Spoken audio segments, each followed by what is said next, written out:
chair for this session. This afternoon, we'll be looking at humanities and contemporary development challenges. And in this session, we shall be discussing 4 papers. And first paper will be presented by Flavia Achan and Justus Twesige, experiences of orphans and other vulnerable children in attending school in Minakulu sub-county in Oyam district. And the second paper is reducing youth unemployment among social workers in Uganda, opportunities and challenges, and that will be a paper presented by Justus Twesige. And the third paper is positioning the local in the global, walking the talk on climate change as reflected in Uganda's media, and that will be presented by Goretti Nasanga. And the last paper is City Livelihoods, the construction of urban citizens, residents in a changing socioeconomic landscape, a historical perspective 1956 to 1999, presented by Peter. So without wasting time, we'd like to start with the first paper. You are given an opportunity to present in 10 minutes, and that will give us enough time to have discussions and conversation and feedback about your paper. So I would like to invite Flavia and Justus to present their paper. You're most welcome.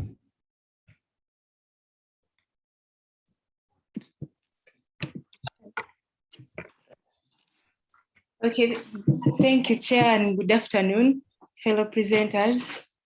So my paper is about the experience of orphans and other vulnerable children regarding attending school in Minakulu sub-county, Oyam district.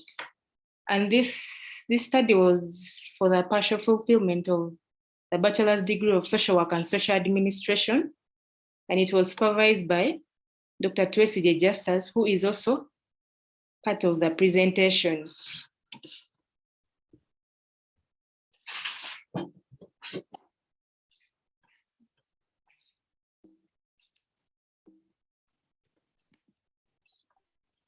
So before I go to the main body, I would like to acknowledge the following people. Thanks to the OVC who participated in and out of the study. Thanks to the Scientific Committee of Choose National Conference for accepting our abstract. And thanks to Dr. Twesige Justus for supervising my undergrad research and dissertation. Okay. So, in the introduction, vulnerability regarding children is multifaceted and problematic. Why? Because different people and different researchers understand it differently according to their own context. And a child who is an orphan and a child from poor family, children in conflict with the law, child involved in hard labor, and others are seen as vulnerable children. However, we are seeing that widespread social adversity, such as chronic poverty, HIV, among others, have increased on the numbers of orphans, especially in countries like Uganda, which is threatening the realization of the Sustainable Development Goals in spheres of education, health, and psychosocial development. So education as being a factor, as being a variable under investigation and a factor that is recognized in the conventional rights of children, it's a basic human right and essential for a development of a country. So in the research problem, UBOS in 2018 has reported that there is alarming increase in the numbers of orphans and other vulnerable children in Uganda, with the percentage of like 14% households in Uganda have orphans. And government has also tried to put in strategies like universal primary education to cater for the inclusion of orphans and other vulnerable children in school to ensure the protection and to build social and economic capital. However, these strategies are being put up by the government, but many schools running the UPE program have serious challenges which constrain these children from realizing their educational objectives. And to make matters worse, most research have failed to explore the experience of orphans and other vulnerable children regarding attending school, especially in Oyam district, and not much is known about their experiences. So that's thus for the aim of this study was to fulfill the research and the knowledge gap. And in the methodology that the study adopted the study adopted a quantitative approach with a case study design, and the study was done in Minakulu sub-county in Oyam district in the northern part of Uganda. And mainly the OVC participated in the study, and we recruited 15 OVCs with 3 key informants, with the CDOs, the head teacher, and the probation officer. In-depth interviews and key informant interviews were conducted, and the data obtained was thematically analyzed. So in the main key findings, the findings were considered according to the 3 main themes that emerged from the data. So the first being the high ambition and goals of the OVC in attending school. So the OVC demonstrated both short-term goals and long-term goals, where in their short-term goals, they were able to say that they want to score high grades in their final exams and continue with their education. So the OVC, these children said they want to be competitive in school and read hard, work hard, so that they score high grades, which will enable them to continue with their education from primary to secondary to other higher institution of learning. And in their long-term goals, the children said they would want to study because they believe through studies they will be able to obtain formal jobs in future and be successful business people in future because of the skills they will be acquiring from schools. However, there were underlying challenges that could not make this OVC realize their ambition and goals. And these challenges were lack of parental love and support, where the OVCs reported that their caregivers could not give them time. They don't give them time. They don't visit them.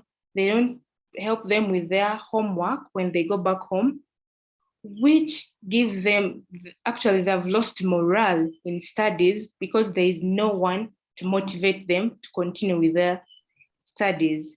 So most of them, actually they reported that they would rather leave school or drop out. And other problems were like lack of scholastic and learning materials, where the OVCs reported that we found out that the OVC lack enough books, textbooks, pens, geometry sets.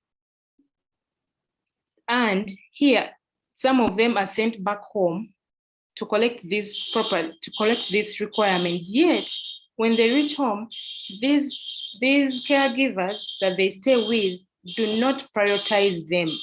So they leave them home. They don't give them that requirement at that very time. So they end up missing lessons, and some of them end up performing poorly.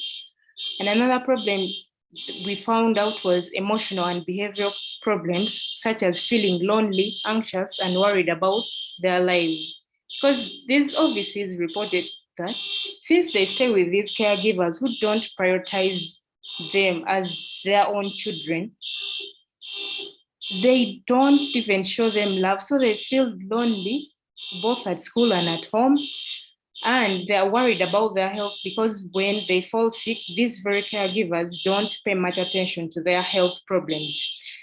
So another problem we also found out was stigma and discrimination from fellow children who tease them on being overseas. So these children at school, their fellow children are also aware about these orphans that some of them lost their parents because of HIV. So they stigmatize them, these fellow children stigmatize them thinking they also have HIV, so they avoid them. So this caused a lot of stigma on the children. However, we are seeing that the OVC were resilient enough because they showed ways in which they were overcoming these challenges they face in school. For example, they were seeking help from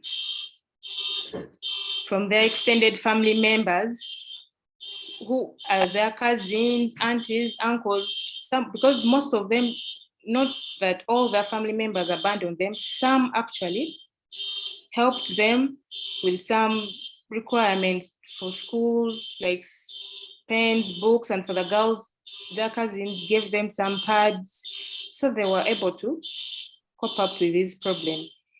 And offices also reported that they engaged in petty economic activities like selling cassava and maize, where they created time during weekends and after class in the evening to go to the market to be able to get some money for that will be used for their school fees and acquire some other scholastic materials and basic needs.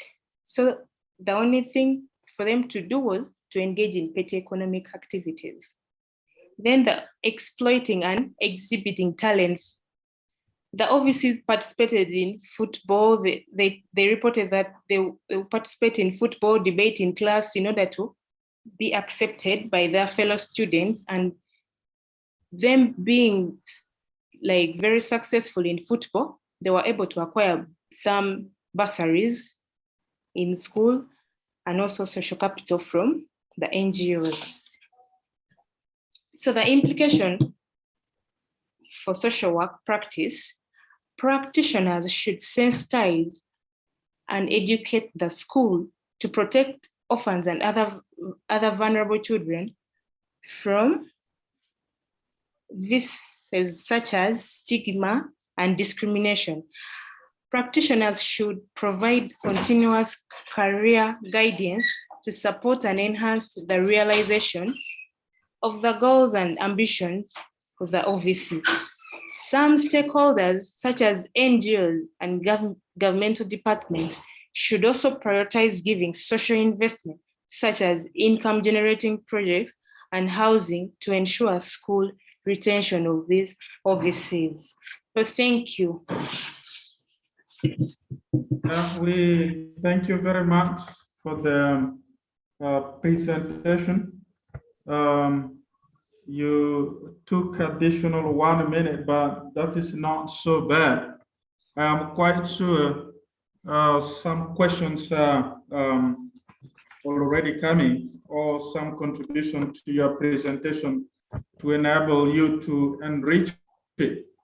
Who, for example, will have seen or will have heard from you the specific roles of the government other than the policy on the OVCs, and also in what capacities and in what roles the non-governmental organizations come in supporting the OVCs.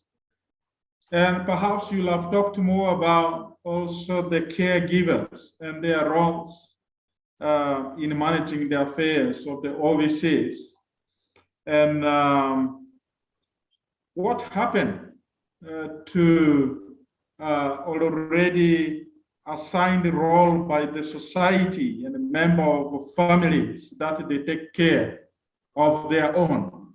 why is Oyam, Minaklu sub-county, standing aloof? Would be some of the questions that we'll still be able to raise. We thank you for the presentation. Could you kindly take down your presentation to enable the second person to present?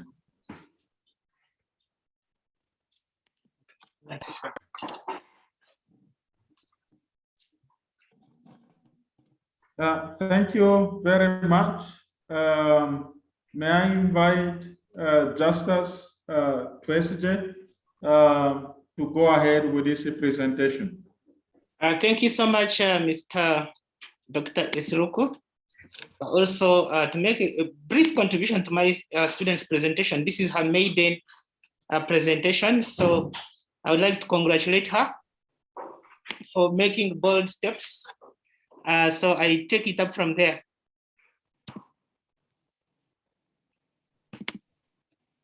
All right, so my topic, which is probably written wrongly in the abstract.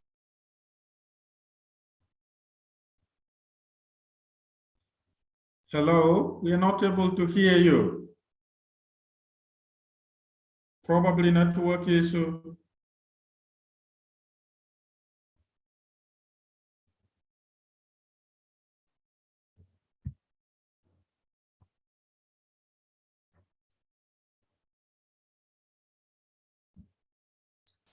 Justice.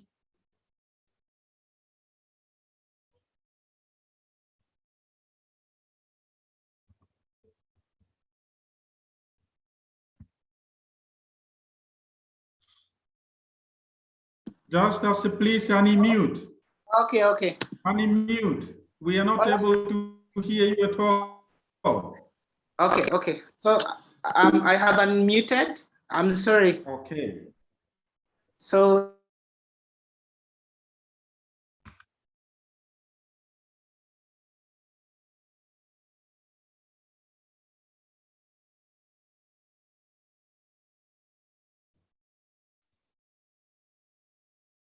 Just as we don't hear you again, I think there is a network problem.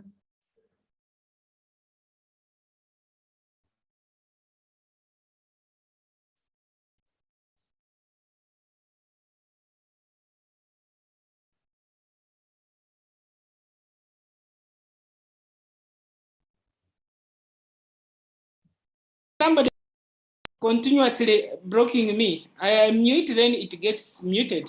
So do you have an idea? I don't know, now we can hear you. I thought it was a network problem. Yeah, so it gets off then, but now I'm okay. So I don't know what, I hope it doesn't come again. Because I get started then to Please unmute. go ahead with your presentation. All right, so I said, unemployment, especially among social workers, is such a, something that is not easy to explain, because generally we should be having what we call a very wide range of options. That book, which I have projected, published in 2009, indicates there were 101 career social workers, and therefore it means we would be in position to select these options. The conventional choices, which we are aware of, like children, social workers working with children. Justice. Yes, please. In the presentation mode. Okay. Pressure, yeah. Thanks. You can press F5. F5. Here. Thank you. Okay, so we see that there are so many options. We should be having so many options. People shouldn't be worried about unemployment among social workers, but it is there. It is happening that so many social workers have no jobs. And I said earlier that the World Bank has put Uganda's situation among the youth at 83%, which is such a staggering figure. We have choices in conventional jobs like child welfare, international social work, but there are also non-conventional choices, including social entrepreneurship, which I'm going to be exploring in this presentation. When we look at the non-conventional social worker choices, then we're talking about thinking outside the box, because people tend to run in straight lines. People tend to say, I've done social work, I have to do social work, and the way they know it as primary social work. But again, increasingly, we are talking about a new paradigm in social work thinking. We are talking about developmental approach instead of applying the dominant Western-oriented casework. We realize the developmental approach actually emphasizes the interplay between social and economic development, and that becomes a gateway for social workers to get into the non-conventional options such as entrepreneurship. We see the need to increasingly merge both social and economic development goals. Instead of the social worker saying, for us, our emphasis is mainly on the social development. Now, entrepreneurship, as we know it, is such a concept that has been in circulation for a long, long time, very much developed in economics, but we are interested in the social entrepreneurship, which is just an aspect of the mainstream entrepreneurship. So the social elements, these elements in the social entrepreneurship definitely derive from the main concept, which is entrepreneurship, that can be summarized as just ability to undertake, especially to undertake something, a venture, or to be able to get out of your comfort, say, I can do something and I can do it. So it is an innovative activity with a social objective in either for the profit or for profit organization or the non-profit sector. So when you look at the spectrum within which social entrepreneurship can be undertaken, it is wide. There are so many options. One can do primarily a mission, can do a social enterprise that largely addresses only the social mission, but also can combine both social mission as well as wealth creation. The economic entrepreneurial aspects, which definitely underlie social entrepreneurship, we have to include, for example, undertaking a continuous activity. Once you start, then you're going to either produce goods and sell services for a very long time. And definitely there is also a minimum level of economic risk that is involved. But then the main aspects we're interested in, especially in social entrepreneurship, is the explicit aim of benefiting the community, the social mission. Now we realize that if social workers took this kind of option, then again, they're able to do what the mission calls for, the social at work. Now, the problem in this is that students admitted social work, particularly at Makerere University, are competitive. We get we get best students with very high scores in A level. We admit very few students. And social work students are taught to be generalist practitioners, not just to run in straight lines. They are taught to be able to practice with very many different clients, different settings, at different practice levels. Yet they remain, a number of them, many of them, not most, but very many of them really remain unemployed. I'm not so much concerned about those who are unemployed, though the social entrepreneurship should be helping us close the gaps. My concern is, or my interest is, how are those who have already ventured into social entrepreneurship as an alternative to the mainstream conventional choices of practice, what challenges are they experiencing? What opportunities are there? So that we can be able to probably, see how many social workers can be advised or guided to get into this new or non-conventional social work practice fields. Now, I conducted a qualitative study in Kampala, and the participants were 7 primary and 3 key informants. I undertook purposive sampling and in-depth interviews, and the key informant interviews were used to collect the data.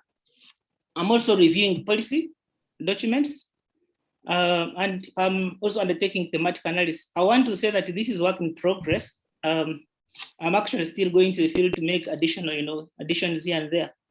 But my preliminary findings so far indicated that for social workers who are already in social entrepreneurship, they find opportunity in legal and policy frameworks, including, for example, those that established the Microfinance Center, Uganda Women Entrepreneurship Fund, Youth Level Program. These documents are broad, and one can get through this, set up a social enterprise, a myoga.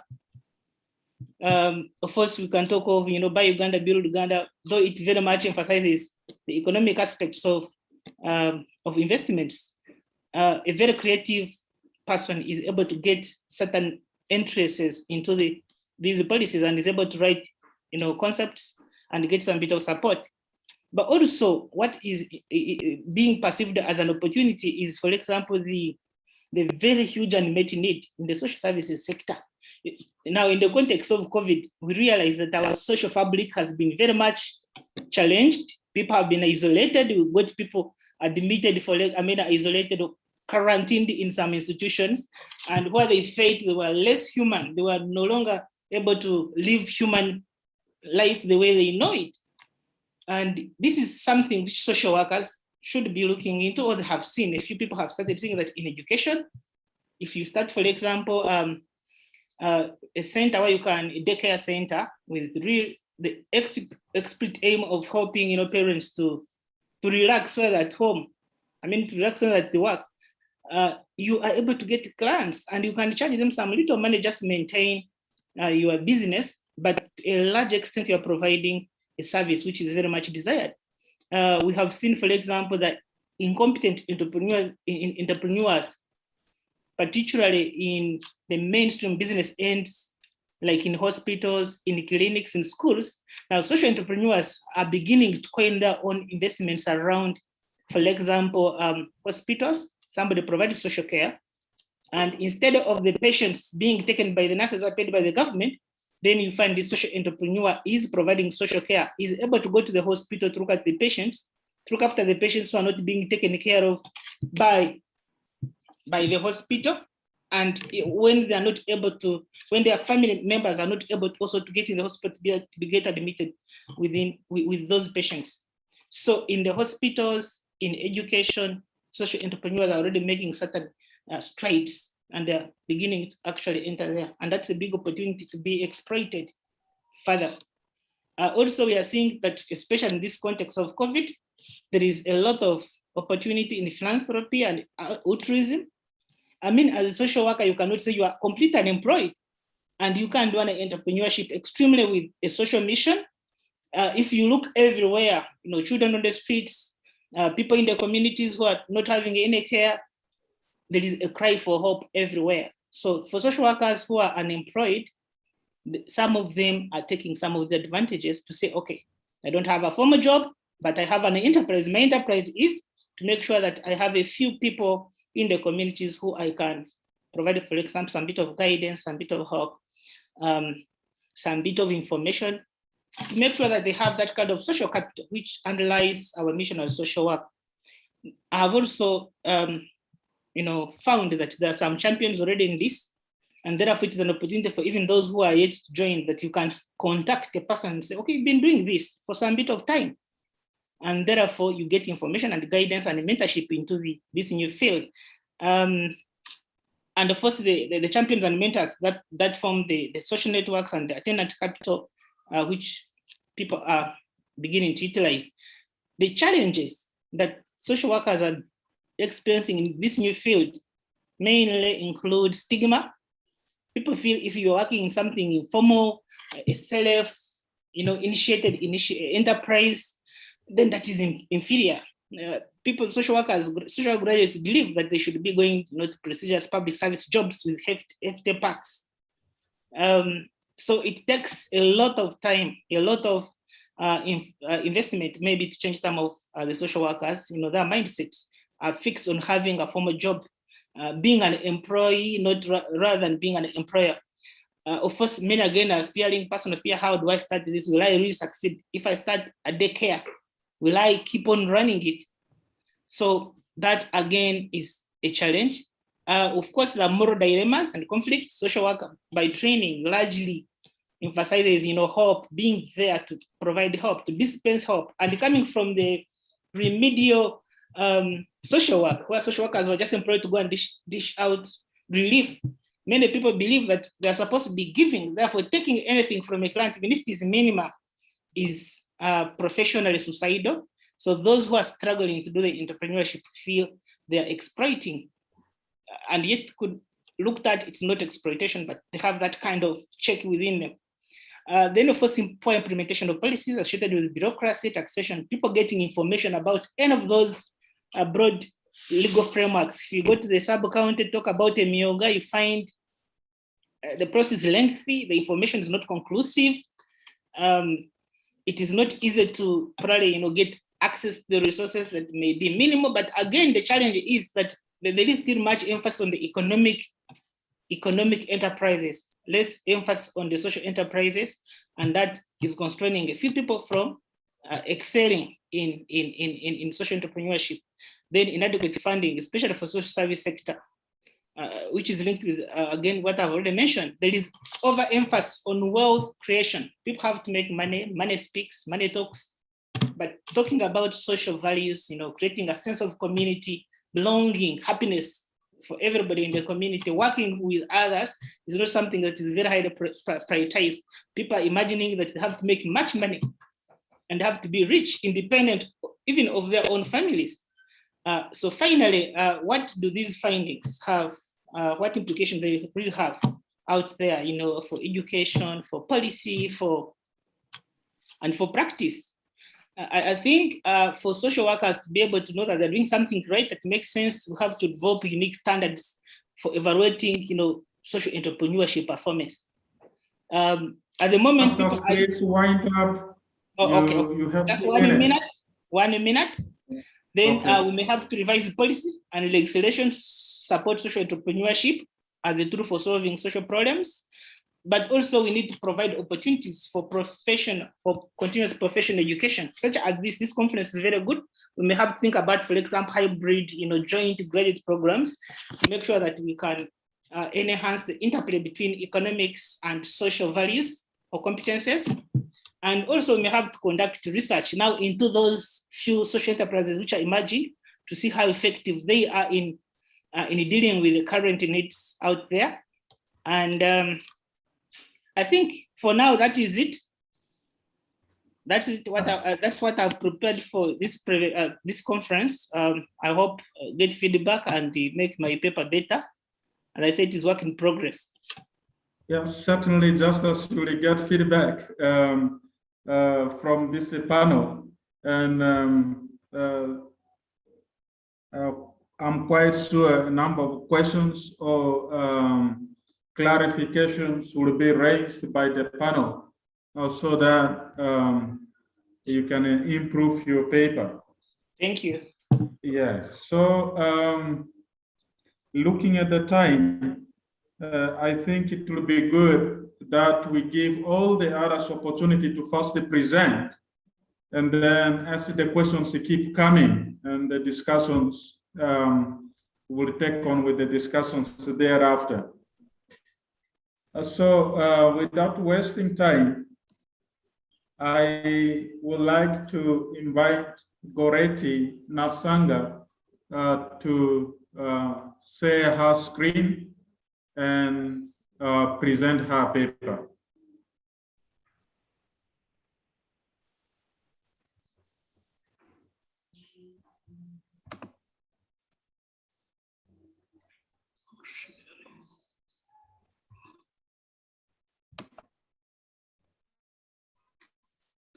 Thank you, Chairperson, for the session. I will be sharing some perspectives on positioning the local in the global, walking the talk on climate change action as reflected in Uganda's media. So to put the discussion into context, the problem of climate change is a global problem. Then I'll be looking at the issue attention and climate change through the media lens. I will highlight the methodology we used and the key findings, then address some of the emerging issues, and then look at some of the implications for training in humanities.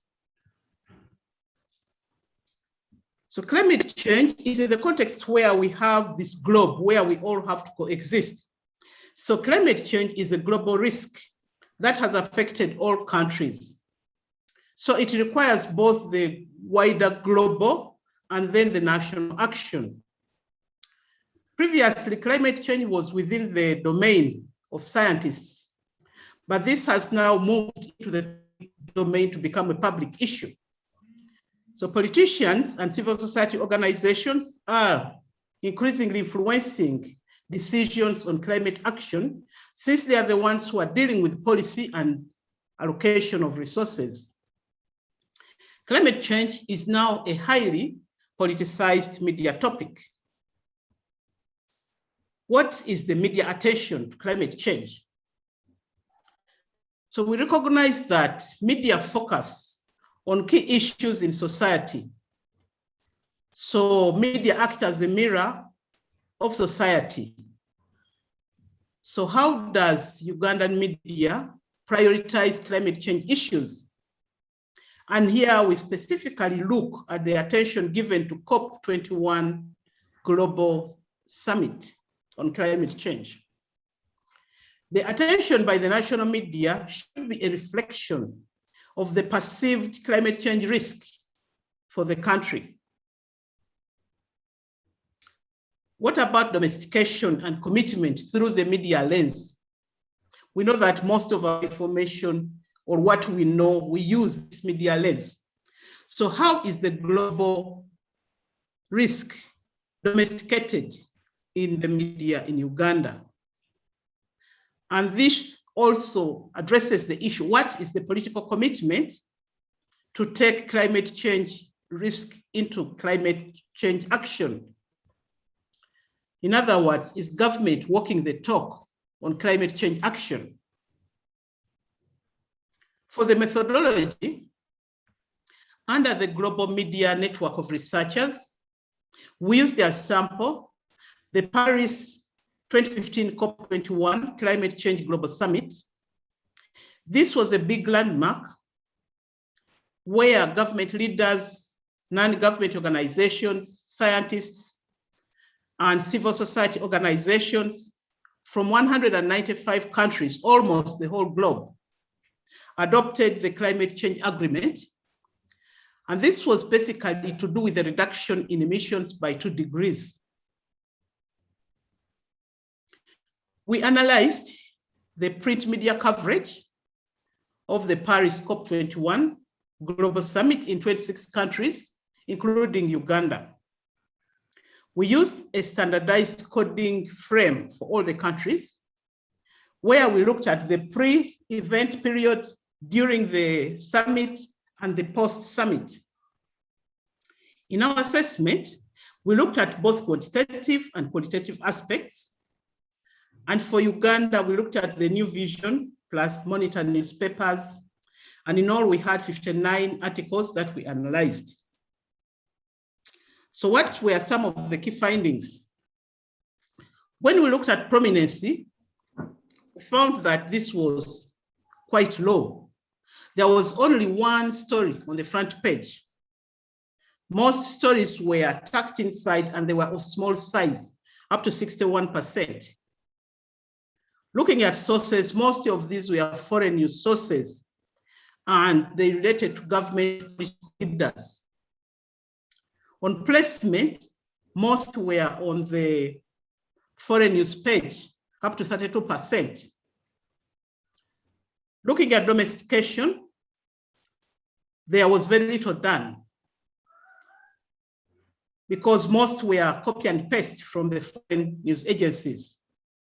The focus, the majority of the stories were broadly on climate change generally, droughts, floods, landslides, etc. Only 39% were focusing on the actual global climate change summit.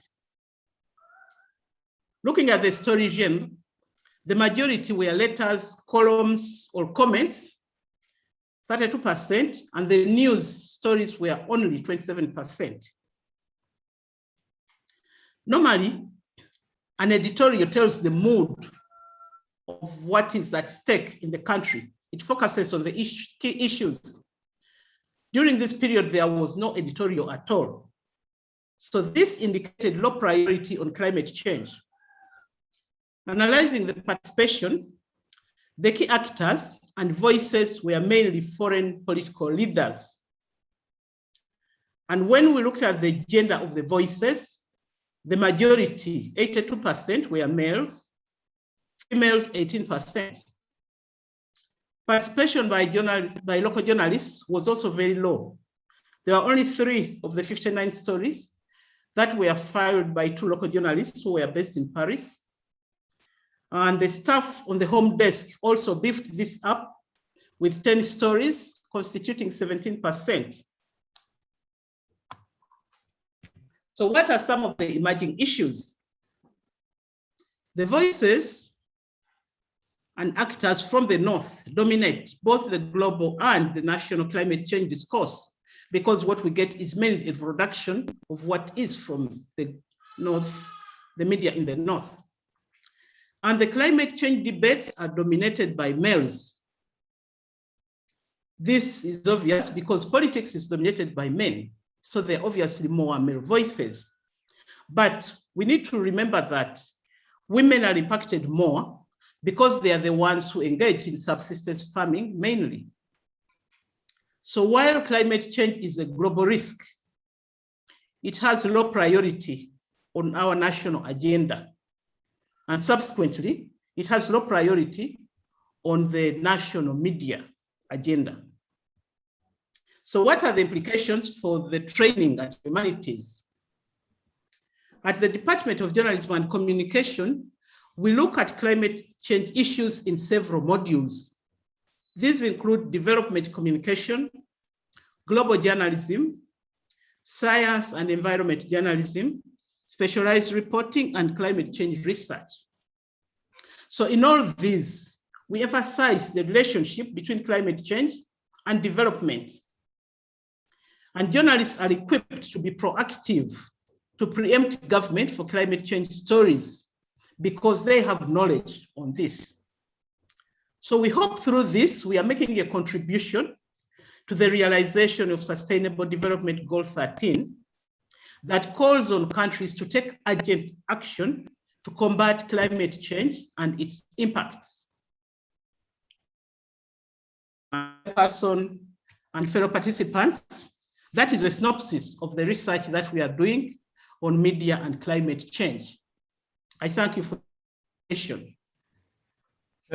Thank you very much, Professor Goretti.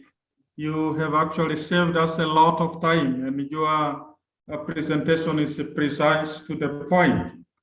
And you do raise quite a number of issues around climate change and how it is reflected in Uganda media. And one important thing that caught my attention is that it receives low priority in the nation and in the media. So the question is, going back to your title, how do we walk the talk? Is the question that we still want to put back to you, because we do not lack policy. It is in the national plan, development plan, and also we have a number of policies pointing to that. And if there is no priority, what is happening? It is not a question to be answered now. I think more questions will be raised to which you will be able to respond. I would like us to move to our last presentation by Peter Sekiswa, City Livelihoods, the Construction of Urban Citizens, Residents in the Changing Socioeconomic Landscape. We are looking at this from historical perspective. Peter, will you kindly share your presentation and present?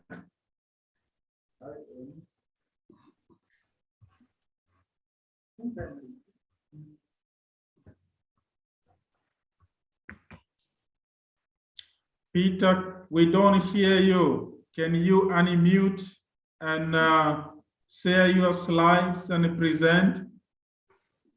Are they on now? I've unmuted now myself. We can hear you. Okay, what about the slides? We don't see it at all.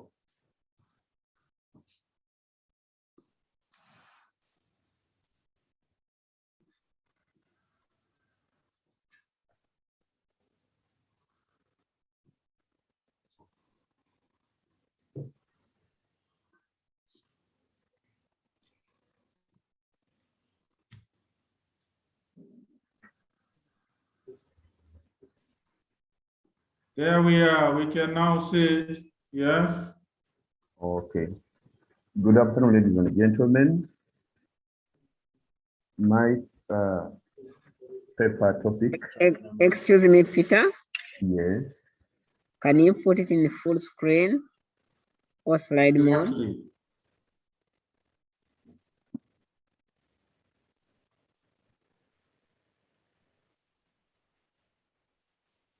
Is it You okay go now? to, you can, yes, perfect, Yeah. perfect. Thank you very much. Okay.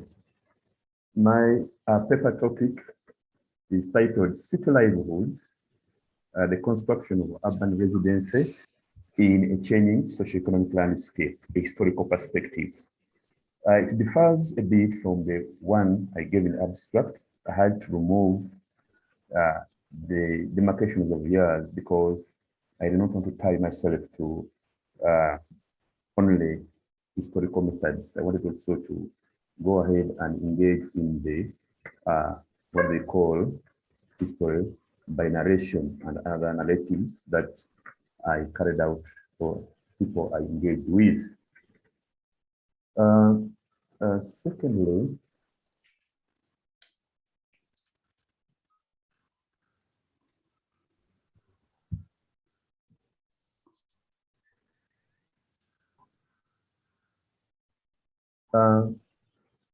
the introduction, the paper is premised on the need to highlight a historical evolution of urban residency to interrogate whether changing Peter, can economic you share landscape. it a full screen so that we can see also?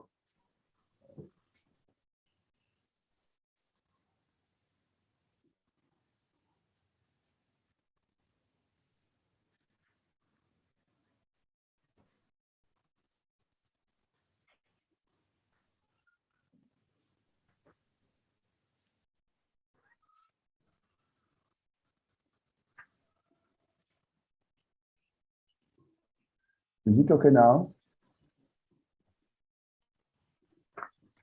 Not at all, but you can go ahead with your presentation.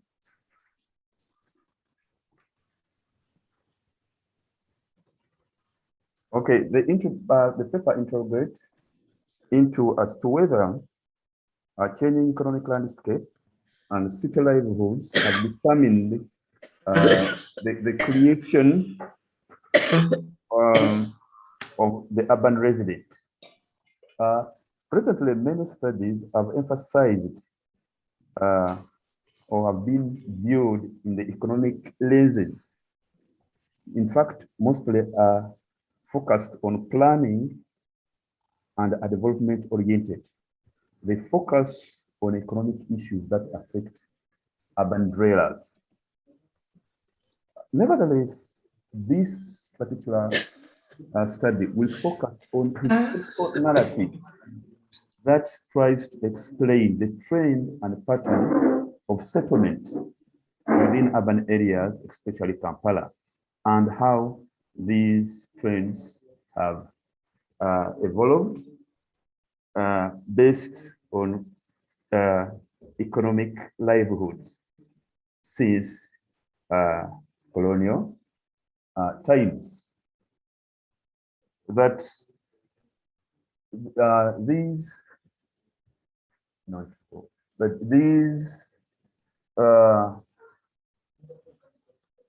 this will take us to the second aspect of the paper, which is also an ongoing work, which is the conceptualization of livelihood patterns and their attribution to the creation of urban citizens in the post,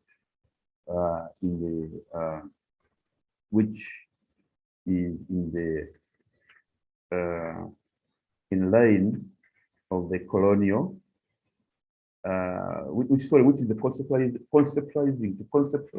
with the conceptual framework of what is meant by the creation of urban citizens. So this paper will define that this scholarship intends to show that previously urban citizens were created by institutions or agencies of government.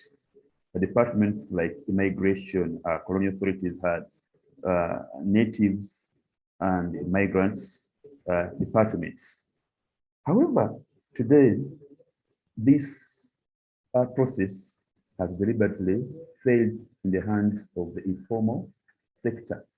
Even though local authorities are focused on monitoring urban services like disposal of garbage, they also tend to allocate the services and in turn give roles and locate natives or individuals to where they are supposed to stay. In present era, this paper looks at the line of argument that individuals begin at a point where they look for a better life in urban spaces to share in the comforts of the urban space, to establish new work relations, to engage in new work or trades. And this is what this paper refers to as urban livelihoods.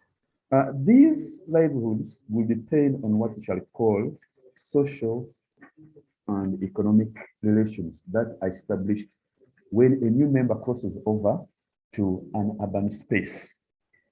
Initially begins with whereby some individuals are sent by relatives or their kin or friends to look for an alternative livelihood in the city.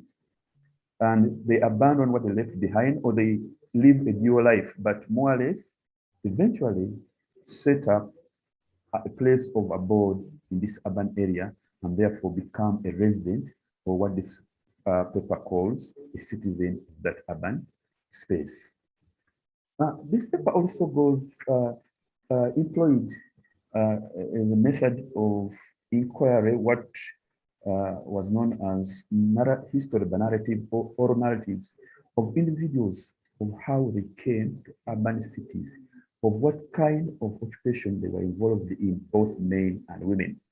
The essence of this inquiry relates to livelihoods they got themselves into, informally, and locations they occupy the urban areas, the social relations and economic relations they established in the end, and they entered into and either bought areas of abode or residence and eventually entered into the culture of those localities, hence becoming residents of those urban spaces through location of the type of employment or livelihood they participated in. For example, we see the border men, market women, merchants, petty traders, whose interests are shared and whose areas of abode are the same due to these kinds of livelihood.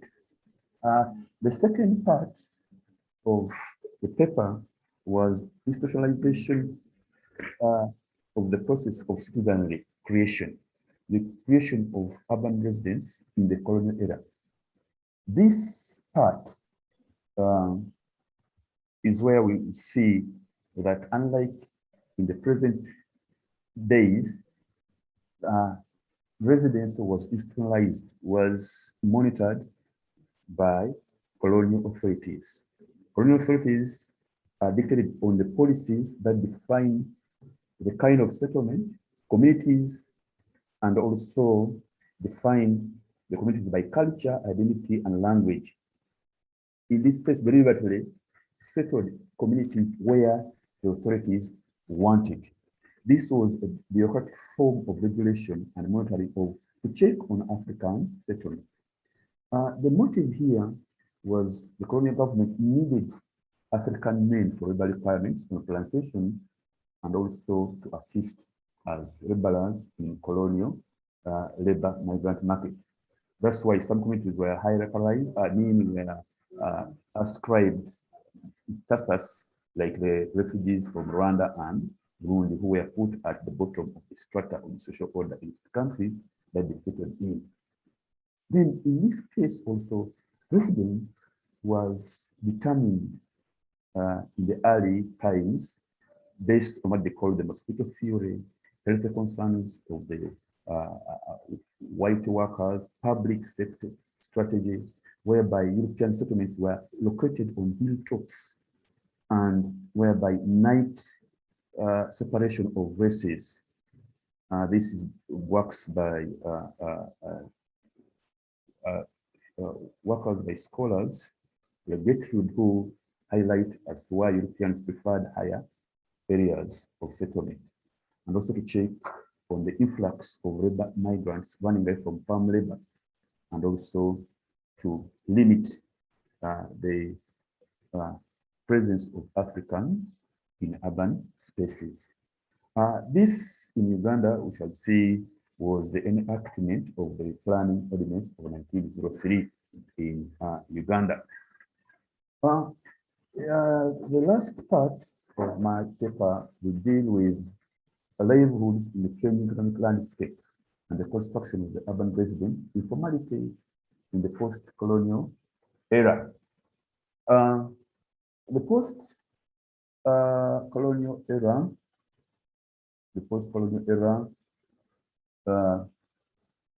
follows the institutionalization of the institutions, regulations put together by the colonial masters, especially limiting in or cross-border migration into territories other than states that were created by colonial masters. So African governments continued with those instructional constitutional measures, regulations of which were there in the colonial times. Nevertheless, the indications are that as African countries followed after the wars or after the going of the colonial masters, African governments have tried to put in place institutions that control what they call in-border migration, but internal movements have been limited unless they tend to antagonize the political aspirations of politicians and the government, especially in times of elections. So what the concern of the paper is that livelihoods have come to dictate what they call the settlement patterns of residents within the sovereign nations, hence within urban towns or urban centers, hence what this paper will call the construction of urban residency, and based on what shall call the informality of the process.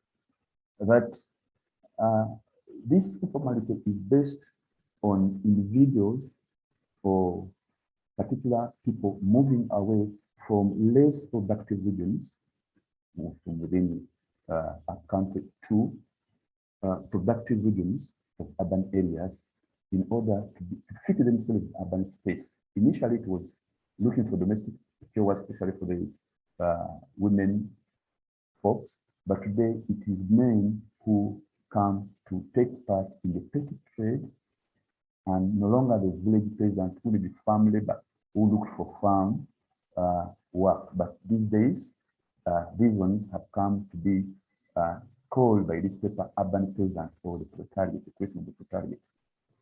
Nevertheless, this popping up of new social relations whereby Africans are looking to locate themselves into the urban space and collect themselves with the urban culture, band themselves together as men joined by economic hardship, shaped by the changing landscape. There are no longer farms or farming places, but there are shops, urban dwellings that need workers or that need men of different occupations and trade. After the establishment of these men in such spaces, we'll see that they tend to settle in given localities without following what they call government or urban regulations, ordinances that were initially initiated by colonial governments and taken over by what we shall call new African governments. So these men had created new homes in urban areas, and on the peripheries of the urban areas, men of the same trade, such localities like, give examples like Kigisu or Kifumbira or Kiwonya. So these areas have people of the same trade who wake up every morning to go and work. But because of these new cultures, they have become citizens and residents of those given areas. Hence, the creation of what we shall call residents or citizens of those new localities. This is basically informal, non-government-led or planned design, or even moving along the lines of government planning schedules. So this paper is concerned with, at this point, putting in place the various narratives of these people who came from other areas to create for themselves space in the urban areas. One of the such that was used is the story of Ndagile Mary, who came from her village after her family conflicted with the neighbors because she was impregnated by the neighbor's son who shared different ethnic identities. Therefore, she ran away and she was given residence to her relative aunt who was a civil servant. And this, after her graduation, or what we call maturing, she had to settle in that particular area. Therefore, these are examples of people who begin residence without formal procedures of the state. The other is the popular narrative given by one of the pastors in this area who settled in Senyi, known as Pastor Kiganda, who narrates of how he came from Masaka to begin a life in Kampala. So even up to now, where he began his life as a young man, cooking and supplying tea in Senyi, today that's where he is, and that's what he has become his area residence. Thank you very much. With that, I beg to end there.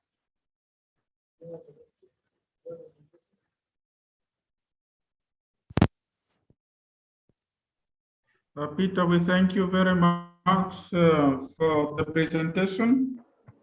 And now we are going to question and answers session. Community on a line, we welcome you and we thank you for being active. Now this is the opportunity to interact with the presenters. And if you have questions, you can either raise it by putting up your hand, or else you can send to the question and answer, or in the chat room. Then we'll be able to raise these questions to the presenters so that they can be able to respond to the questions that have been raised. Let me start with some questions. My first question goes to presenter number one, Flavia Chan and Justice to SJ, about the orphans and the other vulnerable children in Uganda. Of course, this is a big problem in this country. And we are aware there are government policies about this, and also guidance to those who participate in the support of the orphans and the vulnerable groups. But the question is, how systematic is the policy being implemented in order to support the orphans and the vulnerable children in this country, and what has your study found out? And secondly, where the study is conducted in Oyam, we see usually cultural ties are very strong.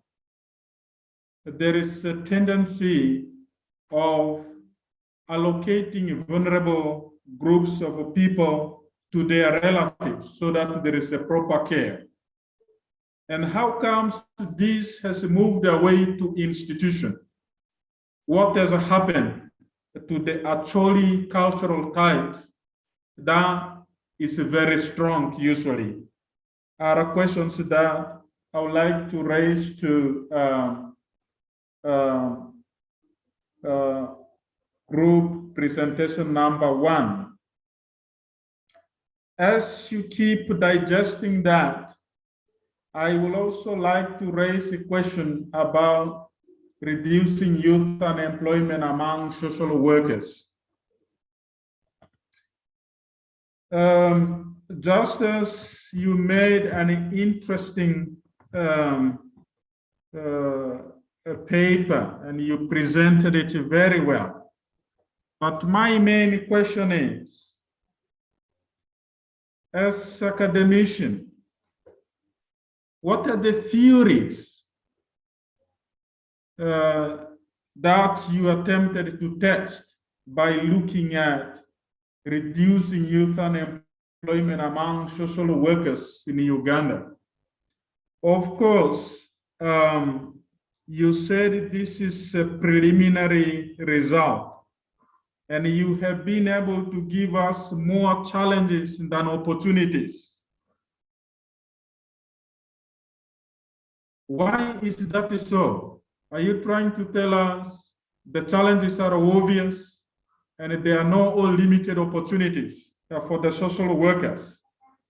And lastly, what is your response to the president's argument that the training people in social work's career is useless and emphasis should be put on sciences? Will be a kind of question that I would like to raise to you. And to positioning the local in the global, the main question that I would like to raise to Goretti is, the study clearly found out that there is a low priority of issues around climate change in the media. And yet we know that our national development plan, and also there are policies very strongly initiated in this country on the issues of climate change. And ideally, the government should be able to address this.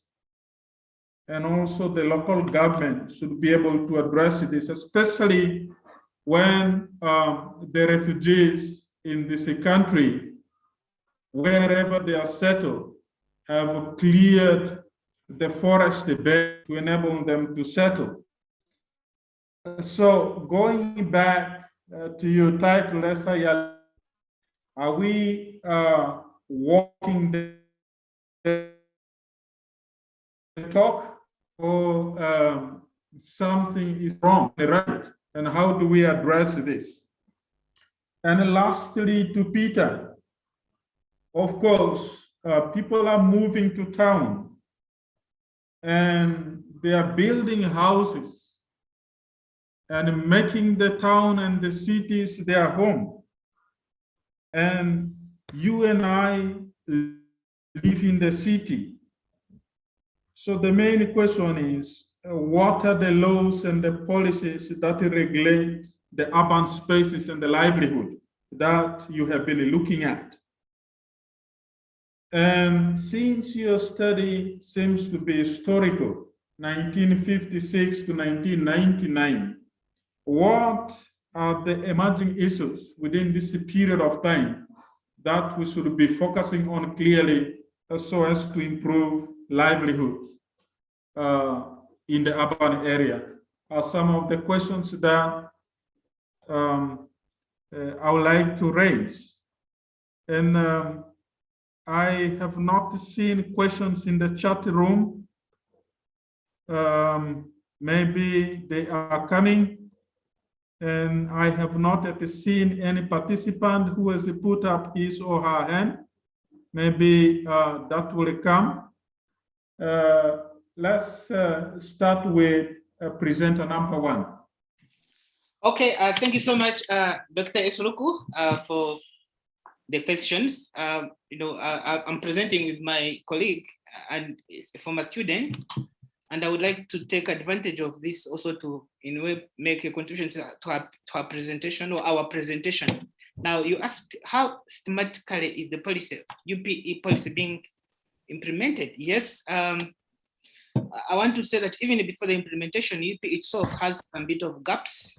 But the policy that I made a reference to is the one for the OVC. The OVC policy. Okay, I thought you were referring to UPE because it's also a policy, a program, but the policy guidance behind it. So the OVC policy has issues also, but the duty bearers expected, kind of to take over responsibilities, meet some gaps, meet needs of the children. But the challenge is that, we are talking about contexts where the persons expected to be taking care of the children also appear to be kind of OVC themselves. So you find the targeting of the policy does not definitely address the vulnerabilities to the extent expected. And that is linked again, you're talking about, so what is happening to the culture? I think maybe ever since we had the war in northern Uganda, the reconstruction did not really take root. People are struggling. And in situations where, the OVC seem to be running into institutions, it's just because the safety nets are not holding enough. Many people are just falling through. Even when you talk of the children, there is a lot of abuse that is happening just at even a family level, at a very close level where the OVC should be protected. So the gaps is that there is not so much capacity that is being built.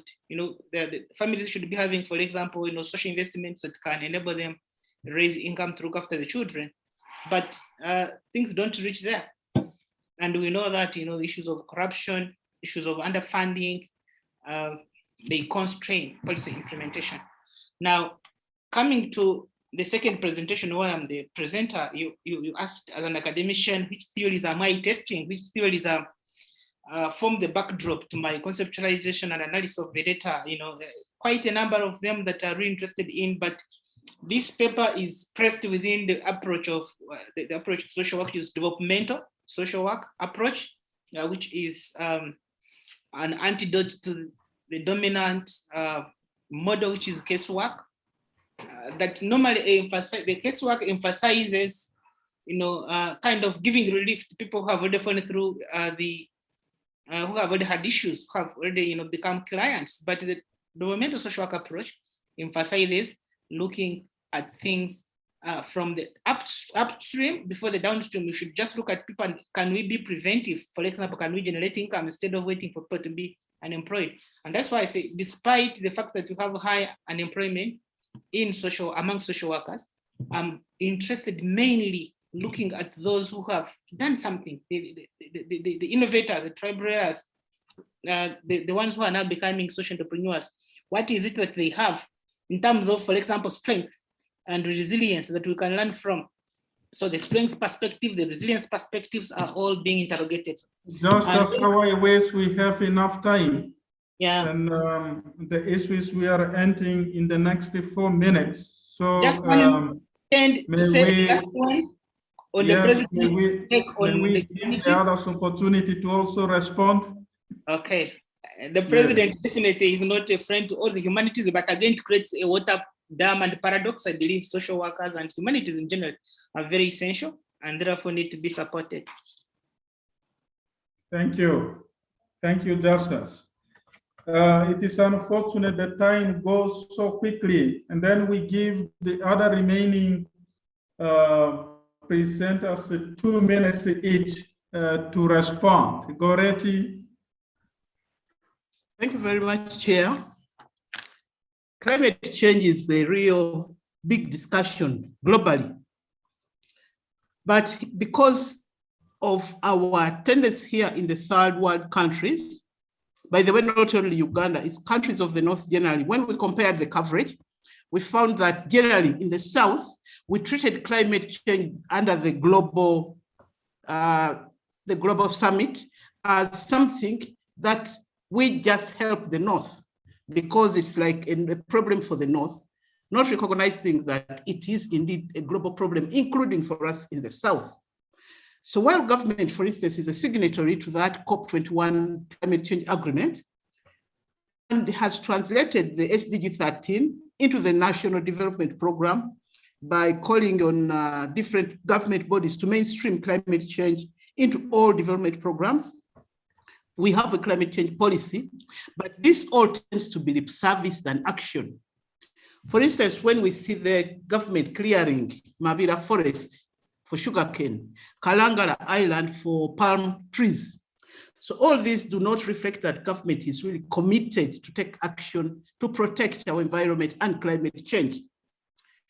When we look at the priority, media reflects the priority of what is happening in the country. If it was given priority, it will be picked by the media and we would be seeing that every day, like we are seeing COVID for the case of our health. But climate change, because it is not a very direct impact, it doesn't have a direct impact, there is this tendency of government to overlook it. But what we are sowing, we will reap later in the years because of the changes we are seeing. And you can see already when it is raining, the whole place floods. We are cutting down the trees. So all these reflect low priority for us as a country when we are talking about climate change action. I thank you.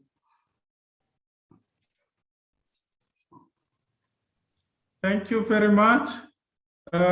Quickly to Peter.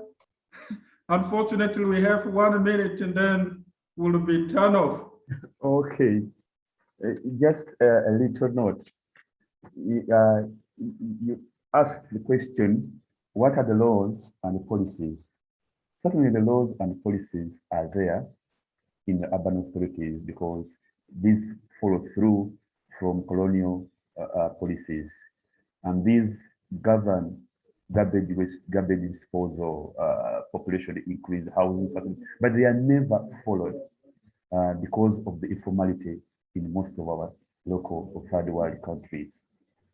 Secondly, you also asked about what important events have happened since 1959. We have seen that informality of urban structures, urban locations, urban citizens have been created without government regulation. It is the public that is leading the government to construct development along its path, because government, I don't know, like sleeps then wakes up in order to follow up the people who have settled already in these areas because of relations that when I finish studying, I settle in one area, then call my friend to come and build in the same locality. Therefore, we got established by labor relations, social relations within that area, we become citizens, we share the same culture, not the tribal culture, but what is called the urban culture or institutions that we are located within. The other one is corruption, that people that today up to 1959 or during administration, if we jump to 1959, we'll see that people have tried to displace the others who were the first in those areas informally, because there are no laws that govern who comes first at occupy that urban space. Then lastly, the urban area has become a melting pot. We speak the same language. We are no longer tied to ethnic tradition and cultures.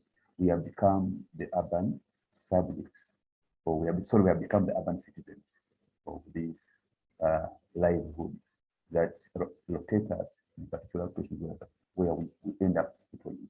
Thank you very much. Thank you very much, Peter. Thank you very much, Goretti, Justus, and Flavia for the interesting presentation and discussion. Unfortunately, we didn't have enough time to digest and discuss your papers.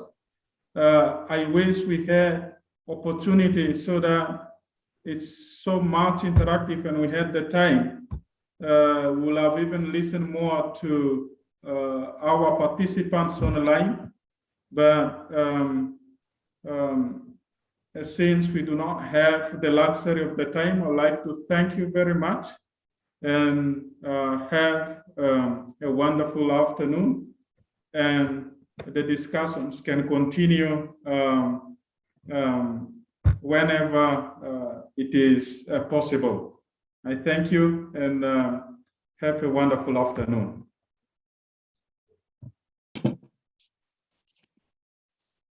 Thank you too for sharing. Yeah, thank you. And everybody else has presented and the participants. Thank you. I am going to end the meeting. Please. Thank you for the good